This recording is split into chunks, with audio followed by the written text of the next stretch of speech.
Hello guys, welcome to my channel. Today we are speaking about narcissism.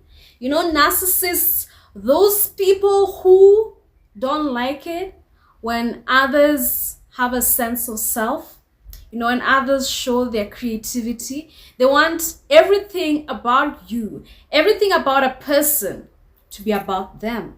Okay, some people who are very confident, very creative, very self-expressive, find themselves with a lack of confidence, find themselves with a lack of sense of self, find themselves with mental issues such as anxiety and depression, whilst before they never had those issues before. Narcissists are emotional vampires, okay? They need somebody, they need a vessel, okay? Someone who reflects to them good qualities about themselves. Yet that same person will be a vessel for everything that they reject within themselves. Do you understand? For instance, many narcissists don't want to own any negative qualities that they may truly have. For instance, let me just give a few negative qualities. Maybe laziness, or maybe when they fail at a task, or for instance, let's say they fail at a task. They don't want to own up to that responsibility of failing a task. They want to blame somebody else for being the one who caused this issue. Even if everyone knows that they're the cause, but sometimes they instill so much fear in the people around them such that no one can question them, no one can call them out, but they will have a scapegoat who they will blame for everything. So they will be the perfect person, and the scapegoat will be the one who takes on the negative qualities, which is why you find after living with narcissists, there are people who all of a sudden they just feel everything about them is bad, like they don't have good qualities, like low confidence. Why? Because all the narcissists' mistakes, all the narcissists' poor bad personality traits were dumped on them. And that is why narcissists are energetic vampires, because this is kind of like an energetic exchange where someone's all those negative traumas and negative baggages that they don't want to deal with, they dump it on someone else while thinking that so it's like, and actually sometimes they target very talented, very people who are very accomplished or very good at something. I don't know if the agenda is to break somebody, that person down to pieces. Don't know if they get some kind of good feeling from like bringing such a person down, taking them down a notch, because those are some of the people they'll pick. So they can pick such a person, so that they can show you off, you're their property, or they feel like you belong to them. They can use you to climb up the ladder of success in society, or just they can be seen with you, but then behind closed doors they can show you chaos, because they don't like it when someone has autonomy. Okay, so they want you to always be reliant on them, on how you feel about yourself, on how you think about yourself, on defining who you are. They want you to be dependent on them. And that is why many of them utilize the method known as gaslighting, because they want you to doubt your own reality so that you can be dependent on them to tell you what your reality is. Okay, so what happens? You can start distrusting yourself, distrusting your decisions, distrusting your thinking, like distrusting your thoughts, distrusting, yeah. So they create that feeling of being lost. You're lost unless they're the ones leading you, unless they're the ones guiding you. Do you see how messed up that is? It's messed up. It's a story of power.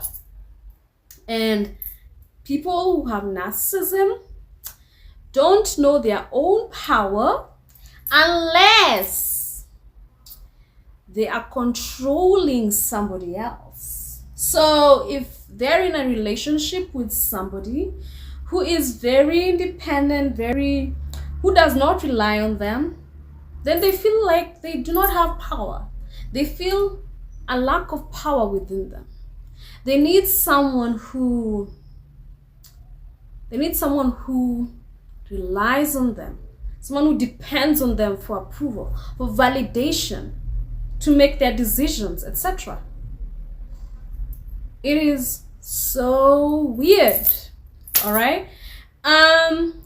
Some people, after such a long relationships with such a person, such a narcissist, they can become codependent. It can take a while to heal from this nonsense, because if someone has trained you to always wait for what they're gonna say, always wait for them to approve of what you're thinking, of what you feel, of what you're doing, because it's on many levels. They make you doubt your thoughts of what happened with gaslighting. They make you doubt how you come to conclusions. They make you doubt your emotions. No, you shouldn't feel that way. This is how you should feel. Like, they even want to control what you should feel. Like, so people in such relationships can be always denying their emotions, not just their thoughts, but also their emotions. So they can start distrusting their own instincts. So it would take time for them to start listening to their emotions again, because they get used to numbing them and repressing them, because sometimes they're made to feel like they don't have a right to feel a certain way, right? So narcissists don't just choose anyone. Narcissists usually know how to choose their victims. They don't just choose anyone. Oftentimes they'll look for someone who they not find people someone who needs validation, someone who maybe they're kind of isolated. Okay, so they look for someone who's in need of love and validation, and that is how sometimes they trap people by love bombing you a lot, because if they find the right victim who is deprived of that, then that is an easy entry into their lives. Okay, they choose somebody who second guesses themselves a lot, because if someone second guesses themselves a lot, then they can come into that person's life and be the authority and make them feel safe with the decision. Like, if someone is second guessing themselves, and they can insert themselves into their lives and make them feel like they will be their source of strength, they will be their source of certainty. You see how messed up that is? So yeah, they choose people strategically. They don't just choose anyone. And they'll analyze a person first, because they know there are certain people who, if you have such good self-knowledge, then they won't be able to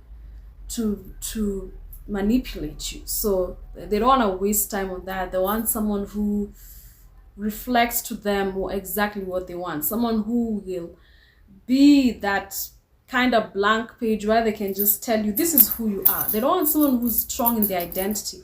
And if you're strong in their identity and they find a weakness somewhere, they can find a way to tear you down. So some of them are always looking for that weakness which they can exploit, you see. So yeah, with time you can get to understand these narcissistic tactics, but some narcissists are very covert with how they do everything. But what you need to work on is your sense of self. You need to learn how to validate yourself, to learn to surround yourself with healthy people who are often chosen by narcissists are people who have a history of relationships where people were often manipulating them, or an upbringing where they were often manipulated and harassed. Therefore, they are used to having their boundaries invaded all the time, which is why when they meet a narcissist, even if for many people, this narcissists, they will see the red flags. Someone who has had their boundaries violated often might not see the red flags because they are used to having their boundaries overridden. They lack proper boundaries, okay? And that's why they're very particular about who they choose. They know the people who have poor boundaries. They'll test your boundaries in the beginning, and they'll see what they can get away with. And people with poor boundaries allow them to get away with a lot because they don't know any better. So of course, this is one of those things people learn life experience, because often people with poor boundaries, sometimes they don't know they have poor boundaries. So unfortunately, sometimes people learn the hard way, because yeah, it just sucks. But you can learn good boundaries by seeing how other healthy people implement healthy boundaries, okay? Narcissists, the energetic vampires, they leave people drained. Just learn to spot people who are always trying to override, either they're always trying to override your decisions, always trying to override how you feel, or override what you think. They're always trying to dominate. Those are narcissistic traits. It might not necessarily be a narcissist, but those are narcissistic traits. So narcissists who try to dominate all the time like this, they look for people who allow them to do that, because if people who have good boundaries will block such behaviors in the beginning. They'll just show that they're not okay with it. But people who are used to being, they won't do that.